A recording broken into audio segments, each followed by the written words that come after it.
మనకు అవసరమైన గ్రాసరీ లేదా హోమ్ యూజ్ ప్రొడక్ట్స్ కొనేందుకు చాలామంది కిరాణా స్టోర్కి వెళుతారు. కానీ ఆ కొనుగోలులో మనకు ఎలాంటి ప్రయోజనం ఉండదు. వస్తువు కొంటాం, డబ్బు ఇస్తాం, అంతే. అదే వెస్టీజ్ షాప్లో మనం ప్రొడక్ట్స్ కొనేటప్పుడు క్వాలిటీతో పాటు ఇన్కమ్ అవకాశాలు కూడా వస్తాయి. మొదటిగా చూద్దాం వెస్టీజ్ షాప్ ప్రయోజనాలు. శాతాల అధిక నాణ్యత ప్రొడక్ట్స్, ఆరోగ్యం, బ్యూటీ, హోమ్ కేర్. ప్రతిసారీ కొనుగోలుపై పీవీ, బ్లూవీ పాయింట్లు వస్తాయి. ఆ పాయింట్లతో మంత్లీ ఇన్కమ్, బోనస్లు పొందే అవకాశం. మనం వాడే ప్రోడక్ట్స్ను మిగతా వారికి సూచిస్తే ఫ్రీ ట్రైనింగ్స్, బిజినెస్ సపోర్ట్ కూడా అందుతుంది. అదే కిరాణా స్టోర్లో నష్టాలు. కొనుగోలు చేసిన తర్వాత ఎలాంటి రిటర్న్ బెనిఫిట్ లేదు. నాణ్యత అన్ని చోట్ల ఒకేలా ఉండకపోవచ్చు. ధరలు ఎక్కువైనా మనకు ఎటువంటి ఇన్కమ్, ఎవరికైనా సూచించినా మనకు లాభం రావడం లేదు.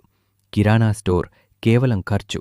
వెస్టీజ్ షాప్ వినియోగం, ఆదాయం, నాణ్యత. కాబట్టి మన డైలీ యూజ్ ప్రొడక్ట్స్ను వెస్టీజ్ ద్వారా తీసుకుంటే మన ఖర్చులు సేవింగ్స్గా, సేవింగ్స్ ఇన్కంగా మారే అవకాశముంటుంది.